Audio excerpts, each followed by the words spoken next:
What's up, YouTube? Today we're going to be talking about rats. So real quick, enjoy the intro. I go up to the rat room and we're going to talk about these rats.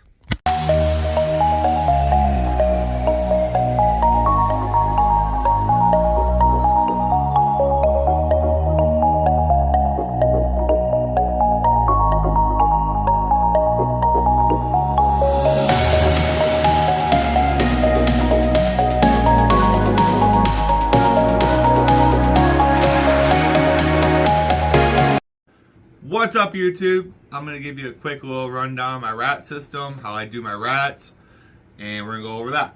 So you got your bucket, obviously. You can get the adapter here on Reptile Basics, or what was the other one, Will? Reptile LLC? Yeah, that was the other one. So you guys can get all these parts on Reptile Basics or Reptile LLC with all the watering system. So you can get the tubing here, you can get all your little, your nozzles right here. You can see your nozzles, your little hooks, get your water, good to go. So, that being said, I'll try to drop a link down for below this video for those, so you guys can check that out. You guys have access to those pages for you.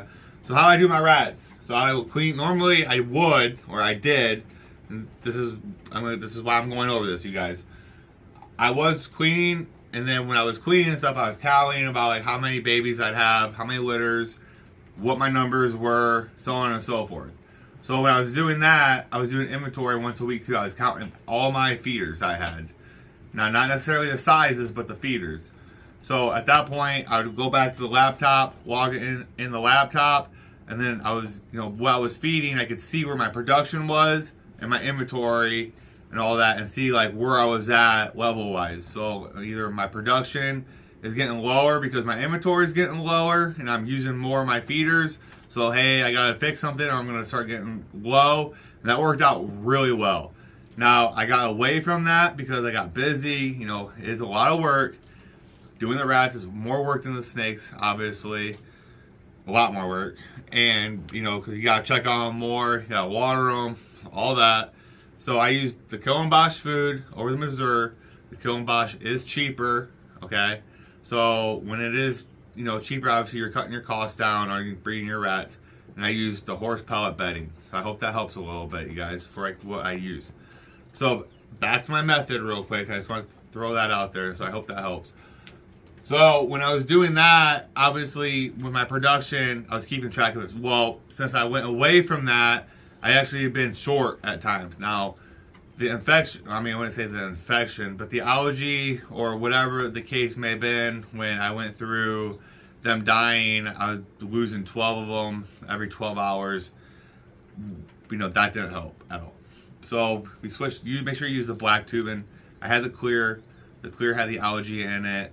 When it had the allergy in it, I think all of my lines got infected and some of the nozzles were infected. And my rats, were dying off really freaking quick. Either that they were old, a little bit of both, not sure. Replaced it, been fine since. Started using Culligan water because our city water here sucks. Problem solved for the most part. Minus if they're old or something like that. You might have a couple of them die, no big deal. So breeding your rats is definitely way cheaper, minus your labor, than buying them every week. If you're buying, you're probably, depending on where you're at, you're probably looking at, I don't know, maybe $200 a week or every 2 weeks, where I'm spending $180 once a week for, probably want to buy again, probably supplies for another 3.5 weeks or so. So you can see like where, you're saving costs, and when you're trying to run a business, that's really important. So if you can, breed them. If you can't, I get it. It is what it is. You can also get frozen. Will you feed frozen? The price is about the same. Where we get them yeah, from, yeah. The prices are the same for frozen as it is live. So, in my opinion, if you can breed, you might as well try to breed them. Save some money. Doesn't always work out because you're gonna, at some point, your collection's gonna get big enough where you're not gonna be able to keep up all the time. It does happen. It's happened to me. I'm just getting ready to re-amp this.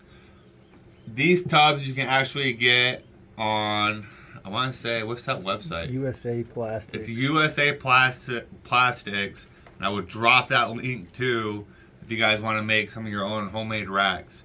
Because I personally can't see dropping $4,000 on a Freedom Breeder rack when you can make these home ones for way less. I think Will's working on, making his home ones. How much did you spend on that, Will? I don't know yet. Probably not no $4,000. No, not even close. Not to even four close to grand. $4,000. Now people will ask, do they sometimes get out? Sometimes, I'm not gonna lie, it happens. But I got the dogs, and the dogs will get them. So, or I got mouse traps and whatnot. But it's not very often that they get out. Every now and then they might get a chew through, like where they can get the lip. So that's why I'm kind of like redoing stuff, and I'm also redoing my whole colonies of rats that I'm working on doing that slowly because I can't keep up. And I only have 34 snakes, guys. But I cannot picture having 200 or 1,500 like some of you guys do. Like, that's crazy. In time, though. So right now I'm working on changing my rat room up. I'm hoping going to expand it. I know Will is building a facility over at his house. Maybe me and him can get something going. I'm not entirely sure what we're going to do with that. So I just wanted to give you guys a quick rundown. I hope this helps a little bit with your method. If you guys can keep track of your litters, your numbers, of what you guys are producing, you guys can know whether it's time to retire your colonies. So that way you can get ready to start growing up a colony while this colony is still producing somewhat. So you're not completely screwed. So I learned that one kind of the hard way as well. Make sure you use the black tubing. Learned that one the hard way. So it is what it is, guys. Hope this helped. Don't forget to tune into the podcast on Saturdays. We are having a ton of fun. We are throwing down podcast galore on Saturdays right now, guys. It's coming, and they're coming hard. So check that out. We got the flyer for the 500 subscriber giveaway. I'll post that probably. You guys probably already saw it on the intro, honestly. So I'll throw that in there. I'll probably just throw it in there right now. There it is.